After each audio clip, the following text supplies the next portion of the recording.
Okay, so welcome to this webinar as part of the EBI training sessions. Today's webinar will be on LCMS data analysis with XCMS and MetFrag on the PhenoMeNal infrastructure. My name is Stefan Neumann. I'm a bioinformatician at the Leibniz Institute of Plant Biochemistry in Halle in Germany. And my group is part of the PhenoMeNal project that is trying to help making and enabling metabolomics data analysis on the cloud. Okay, what are we going to do? I will very briefly mention what types of tools we're going to use, which will be feature detection with XCMS and metabolite annotation with MetFrag. And the main part of the webinar will be to show how workflows automate the data analysis, including a live demo of the XCMS and MetFrag workflow. So metabolite profiling in the old days was measuring your samples on mass spectrometer and then having a look at the chromatograms that you see and trying to figure out what was going on there. A few years ago, new ways have come up for feature detection and quantification. One of the first ones was the Metabolite tool from Wageningen, XCMS, and there's a whole set of other tools available also out there. And with these new approaches, which are not manual anymore, this allows to speed up data analysis and allow to run on large studies. For example, you here see the facilities at Imperial College at the British Phenome Center. There, a guesstimate is that there will be 24,000 runs that need to be analyzed per year. So the quantification basically creates a rectangular data matrix with features, mass and retention time, and the abundance in the individual samples. And those can then be passed on to biostatistics, to do PCA, hierarchical clustering, correlation analysis, and whatnot. We will not cover the statistics aspects here in this webinar. So another issue in untargeted metabolomics is the identification of the metabolites. If you only know the mass and retention time, this doesn't tell you what biochemical interpretation is behind an up or down regulated metabolites.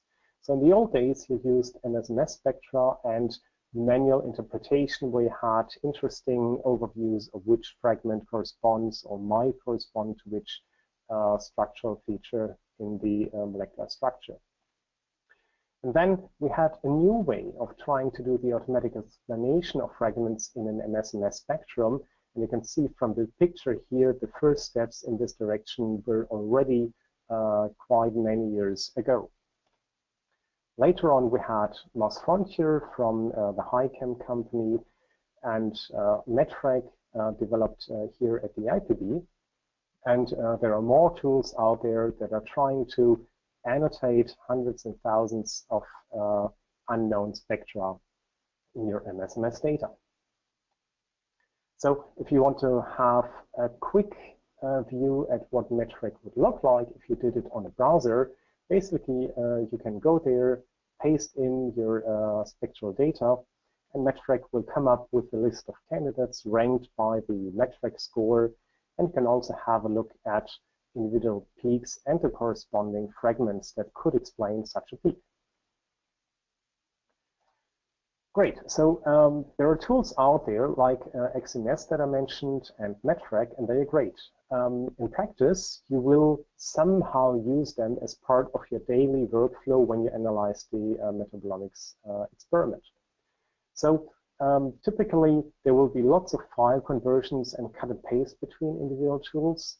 There are even more tools out there that you could also use, and keeping track of the intermediate results or parameters that you have used gets worse the more tools you end up using. So how do we fix that?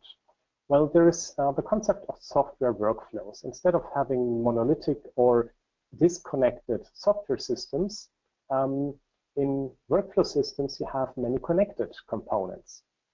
The individual execution steps, and here is a screenshot of something that was done in the Taverna workflow engine. These are carried out by individual specialized tools behind those boxes. They could be in different languages, they could be on different hardware. And while the data is passing and trickling through the workflow, the individual execution steps wait until all the input data has been collected and is ready. If possible, the execution steps can run in parallel. So if you have those 24,000 measurements, you could theoretically run those in parallel. So workflow systems also help that you don't need to write R code like what we have not really seen when I mentioned XCMS, but XCMS is written in R, and to go through that might require some programming expertise. Instead, the workflow systems support a visual programming style. So in the PhenoMeNal project, we have selected Galaxy as workflow engine. Galaxy is a server-based workflow engine, and you can combine tools into different workflows. There are visualizations for the results available, and you can keep and publish the history that you see here on the right, and we'll see more of that later, for a reproducible audit trail of the data analysis that you have executed. There is more on Galaxy at the Galaxy website, galaxyproject.org. There is also already existing Galaxy servers that have been set up to deal with Metabolomics data, notably the workflow from Metabolomics from the French MetaboHub team and the French Bioinformatics initiative. And also the group in Birmingham around Mark Wind has created Galaxy M, and in this GitHub repository there are the instructions how to set up that on your local instance. Now, if you don't want to run your data onto a public instance, and you also don't want to set up the cumbersome individual steps to do it on your local setup, this is where PhenoMeNal now comes into play.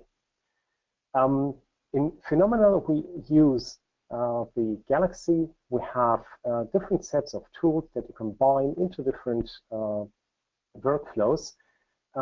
But the interesting and special thing about that is that we have started to make the Galaxy server cloud ready.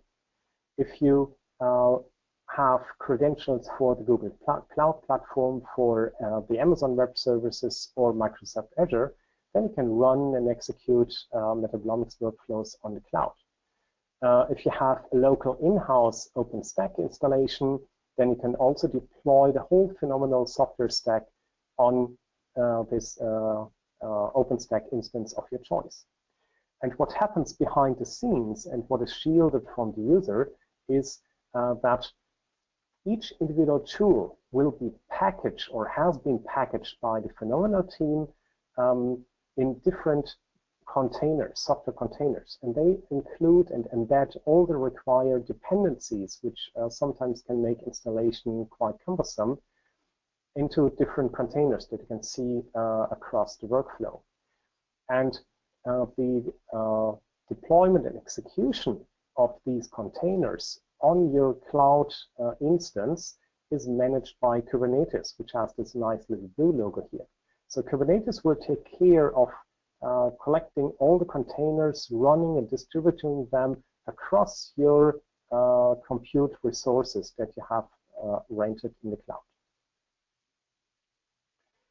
So I will demonstrate that with the MetFrag and XCMS workflow. And in brief, what we will do now is we'll have a look at the feature detection of the metabolite profiling data with XCMS, annotation of ion species with CAMERA.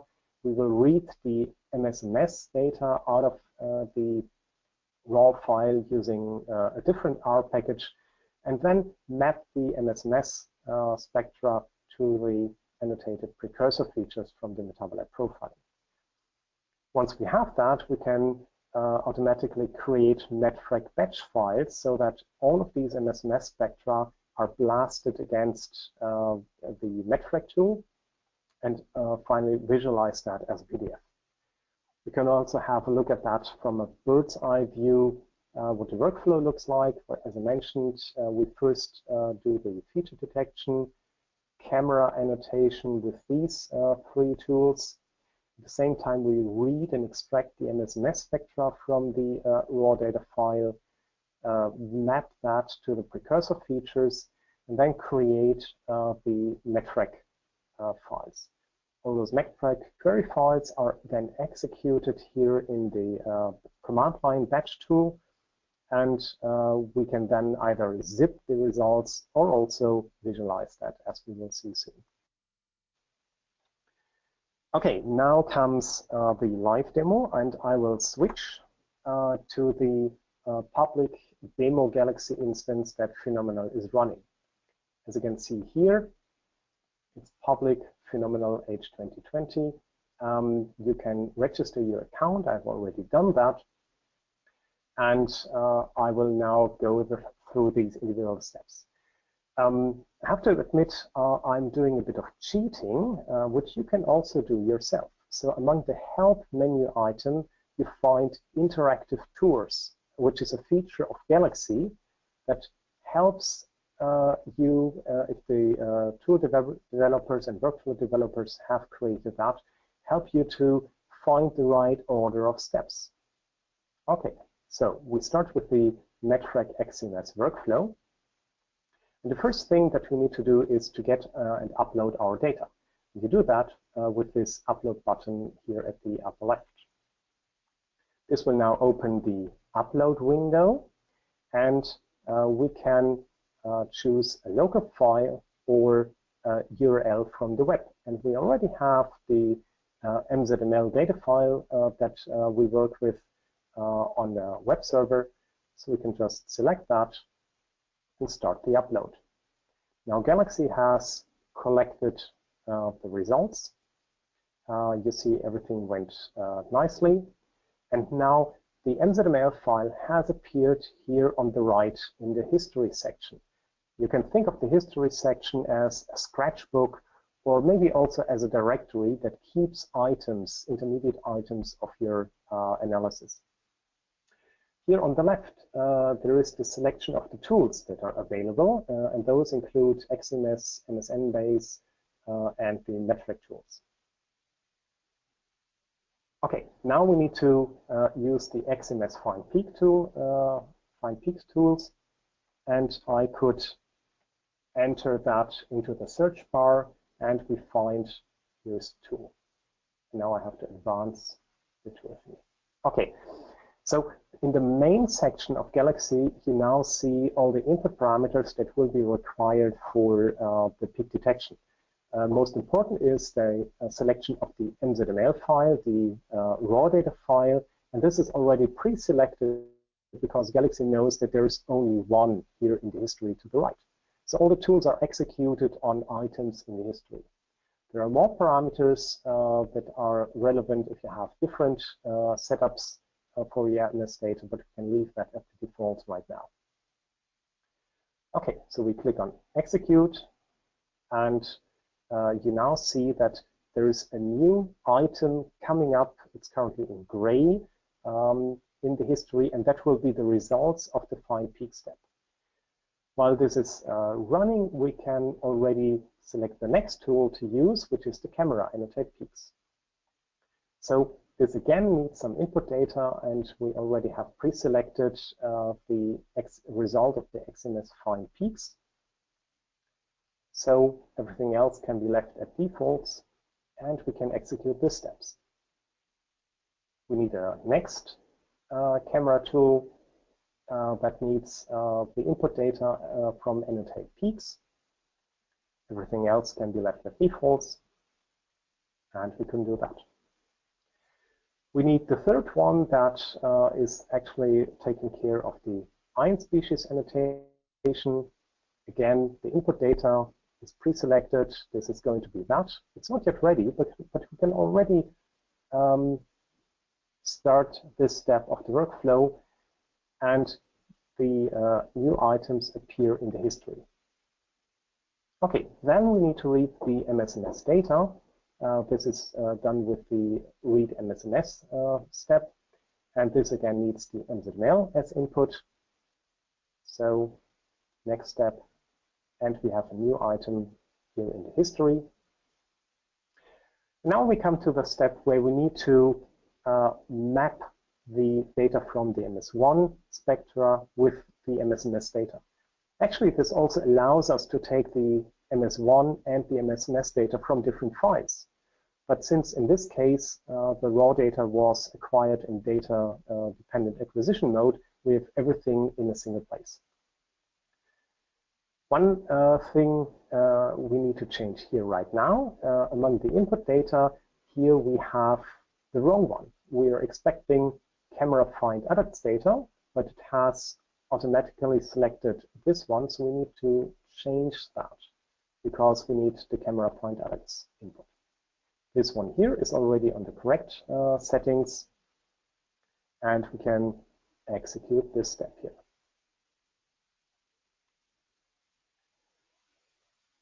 So the next step is creating the MetFrag query files.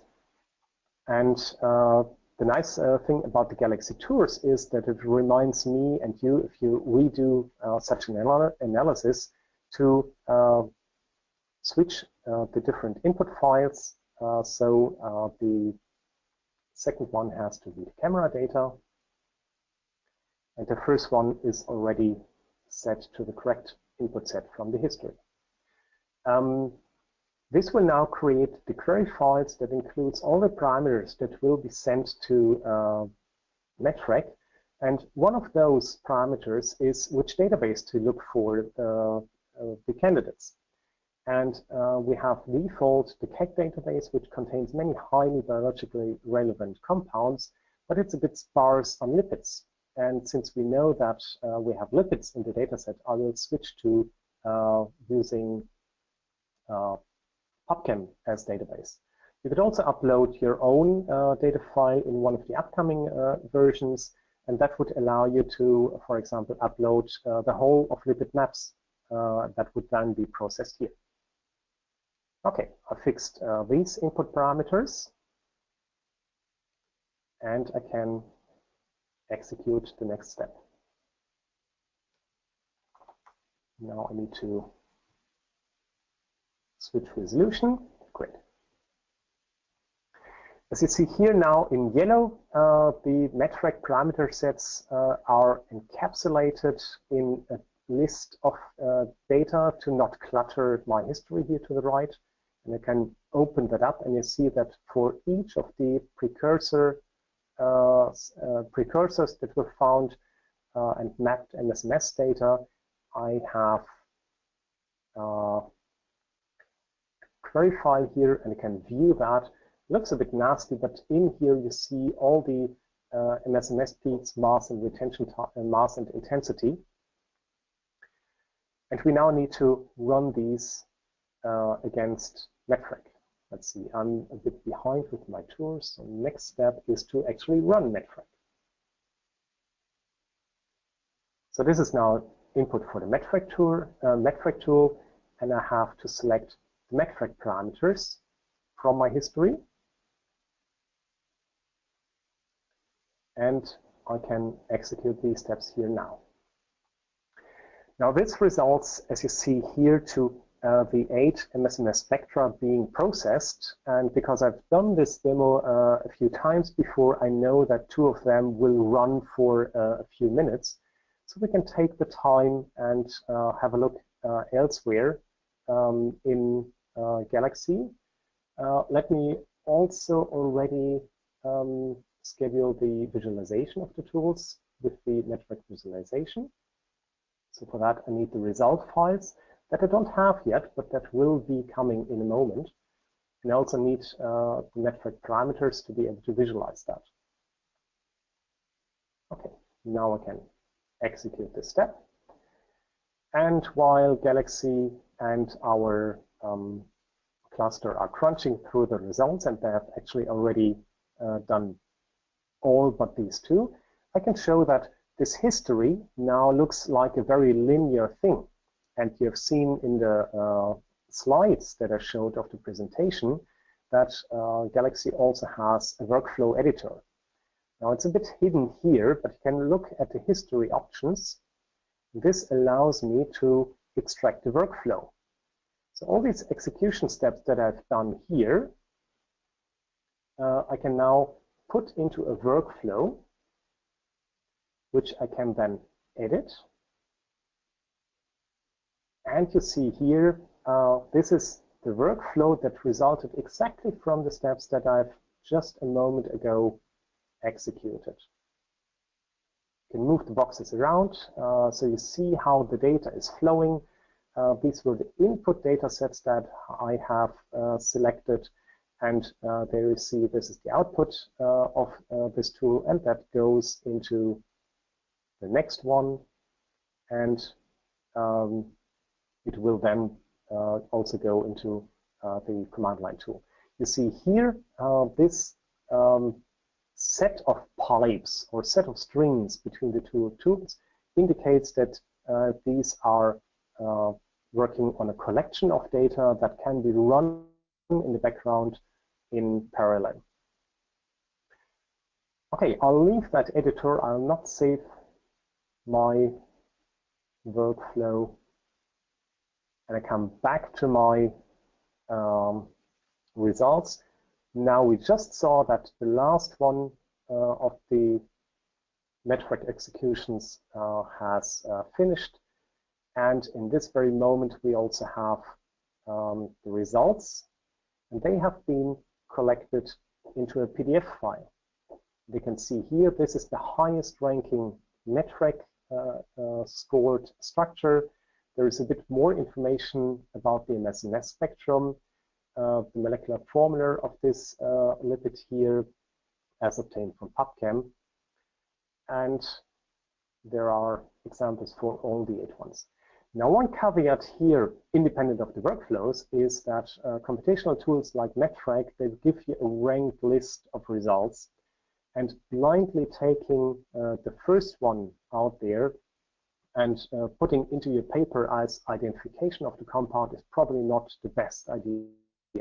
But it should give you a rough idea of what compound classes you might find in your data set.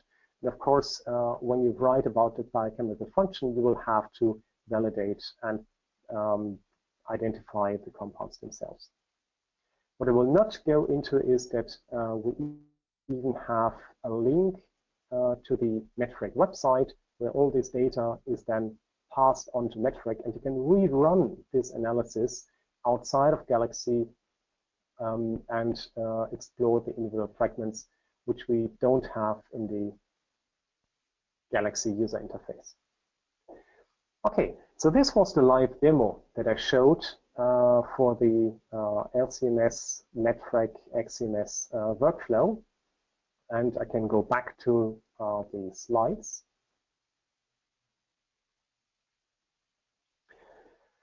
The workflow I showed only had tools from the R and Bioconnector world plus MetFrag.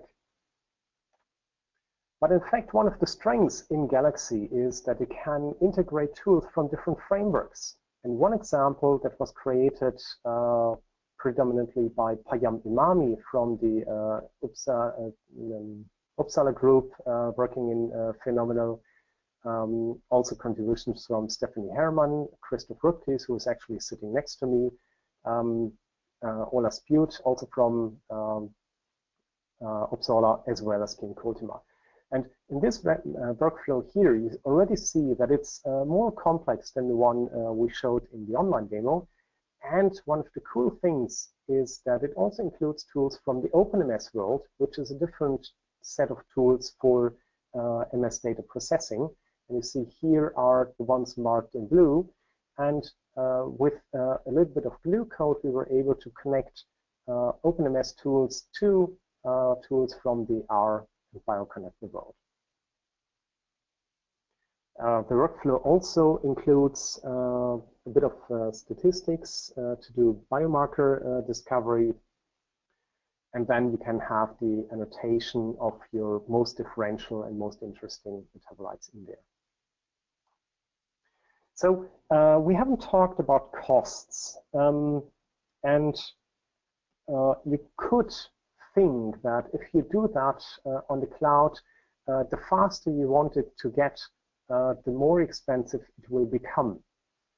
But maybe that is not entirely true, and we'll do a back of the envelope calculation right now.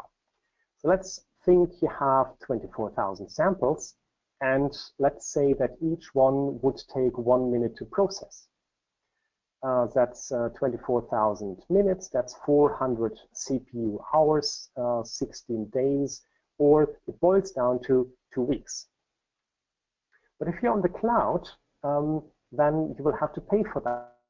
So let's say 1 CPU hour costs 4 US cents. I don't know what the actual number is, and it really depends on your cloud provider, plus a little bit of storage. So you end up with your analysis for $16 on the cloud. But it's also the same $16 if instead of just one, you rent 400 cloud servers, and then you would be done in 1 hour. It's also $16 if you rented 24,000 cloud servers, and you would be done in 1 minute. Now that's ignoring all the overheads in launching the 24,000 cloud servers, but I think you get the idea. It doesn't matter if you have the number of CPU that you rent times the time that you rent them for, the amount of dollars spent is sort of constant. And this is not just my idea. This has been done 6 years ago. If you went to that link, there is one story, not on Metabolomics, was on drug discovery, structural biology, something like that. And they were renting 30,000 CPU cores, 26 terabytes of RAM. And remember, this is back in 2011 for roughly $1,200, $1,300 per hour. But just imagine if you have to set up your own high-performance computing facility with 30,000 CPU cores. That's quite a biggish cluster. And they only needed that for a certain amount of time. And afterwards, you spin everything down and you don't pay anymore because all your analysis have been done. Okay, so to summarize that, computational metabolomics tools help to speed up metabolomics research, and PhenoMeNal develops a cloud-based software infrastructure that can scale to large data sets. And the workflow systems like Galaxy I've shown here help to crunch through these data analysis steps and keep a reproducible audit trail of all your analysis steps. So the acknowledgements list is pretty huge. It involves many people in the PhenoMeNal project, in particular the team at the EBI, the team at Uppsala University. Here at IPB we've worked, the French teams have worked a lot on the Galaxy for Metabolomics side, and there are many more partners in the PhenoMeNal project. Outside PhenoMeNal, there are communities around many of the open source projects that we are actually using. That includes Galaxy, the Kubernetes cluster management system, and a few more. Of course, acknowledgements also go to the funding, which is part of the EU Horizon 2020 program, and also to you for your attention.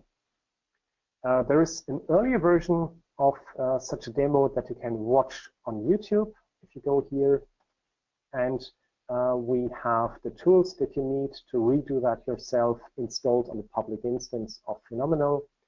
There is a text tutorial that you can find among the help pages that we've created in PhenoMeNal.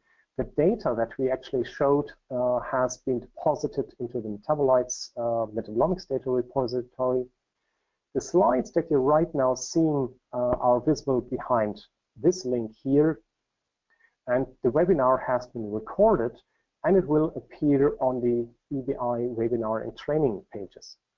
And if you go to those web pages, there you will also see the last PhenoMeNal webinar that Pablo Moreno held a while ago, and that will give you a much broader introduction into the whole architecture behind PhenoMeNal, and also demonstrate some of the other workflows at a glance. So with that, I would like to end.